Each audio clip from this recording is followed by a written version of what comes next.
The world didn't discover Southeast Asia. It just ran out of places to look away. For decades, the global entertainment machine pointed its lens everywhere but here, celebrating Latin heat, crowning Korean precision, mining African rhythm for every genre it could monetize, while 680 million people in Southeast Asia kept watching from behind glass, faces pressed against a window they were never invited to open. And the industry didn't even notice the glass was there. Then a girl from a small town in northeastern Thailand walked through the front door, and the entire building shook. Lisa Manoban didn't audition for the role of Asian representation. She didn't wait for an invitation. She became so undeniable, so impossible to look past, that the world had no choice but to pay attention. And in doing so, she exposed something the global industry had spent decades pretending wasn't true, that Southeast Asia had been here the whole time. Waiting, creating, burning with a hunger that nobody bothered to ask about. But here is what the celebration always skips over. She had to leave at 14. 14 years old, alone, in a country whose language she didn't speak, inside a training system engineered with cold deliberateness to break most of the people who enter it. She didn't become a global icon because the industry came looking for her in Bureau. She became one because she was exceptional enough, resilient enough, relentless enough to survive something that was never designed for someone like her to win. Now think about that. Sit with that for a moment. Think about the thousands of voices just as extraordinary sitting right now in Chiang Mai, in Surabaya, in Davao, in Phnom Penh. Voices that will never be heard not because they lack the talent, not because they lack the drive, but because no one has built the infrastructure, no one has shown up with the investment, no one has looked them in the eye and said, "You don't have to bleed your way to Seoul first just to deserve a chance." The global industry doesn't lack Southeast Asian talent. It lacks the will to find it before it has already proven itself somewhere else, on someone else's terms, inside someone else's system. And that is not an accident. That is a choice. A repeated, deliberate, profitable choice. Look at Hollywood's biggest productions, and they tell the same story every time. Southeast Asian characters are still mostly scenery, rice paddies, crowded street markets, nameless extras in the background of someone else's hero story, someone else's emotional journey, someone else's Oscar moment.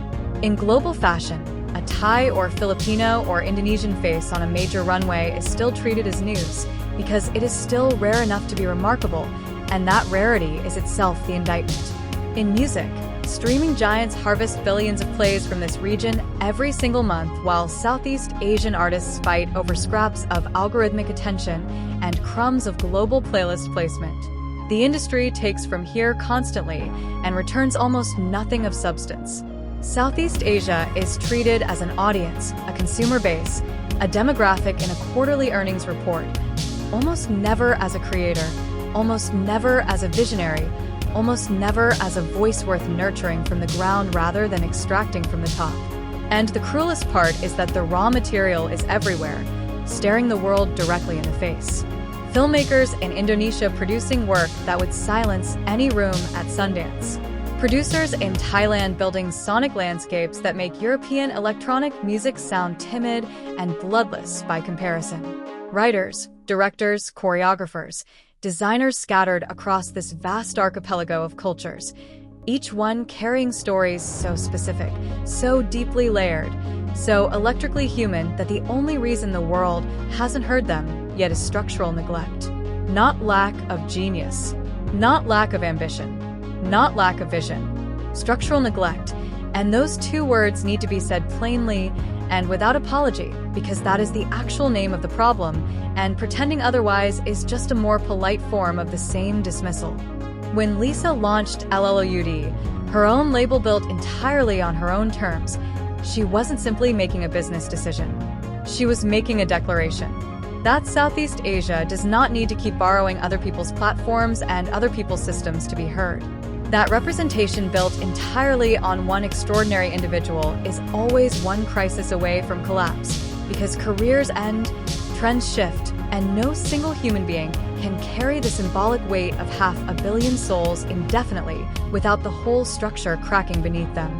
that the real work, the unglamorous, grinding, invisible, structural work, is building something that outlasts any single career, any single viral moment, any single magazine cover that gets forgotten the week after it prints. One spotlight on one person is not a movement. It is a miracle. And a region of 680 million people should not have to depend on miracles to be seen. Because here is the truth the global industry refuses to say out loud with any honesty or consistency. Southeast Asia has been feeding the world's cultural imagination for generations while receiving almost none of the credit, almost none of the revenue, almost none of the power that comes with being recognized as a source rather than a supplier. The rhythms, the aesthetics, the spiritual depth, the visual languages of this region have seeped into global pop culture for decades, borrowed without attribution, consumed without reciprocation, monetized without gratitude. The world has been eating from this table for a very long time. It has taken seconds, thirds, and fourths without once asking who built the table, who prepared the meal, who kept the kitchen running long after everyone else went home. It is past time to acknowledge who cooked the food and hand them the keys to the restaurant. One star was never going to be enough. It was never supposed to be enough. The question was never whether someone from Southeast Asia could stand on the world stage and command it completely.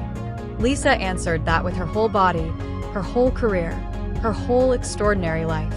The real question, the question that actually matters now, is whether this generation has the courage and the will and the necessary fury to build the world where the next 1,000 don't have to survive the way she survived, don't have to sacrifice what she sacrificed, don't have to leave home at 14 and prove themselves inside a system that was never built for them, just to finally, after everything, be seen.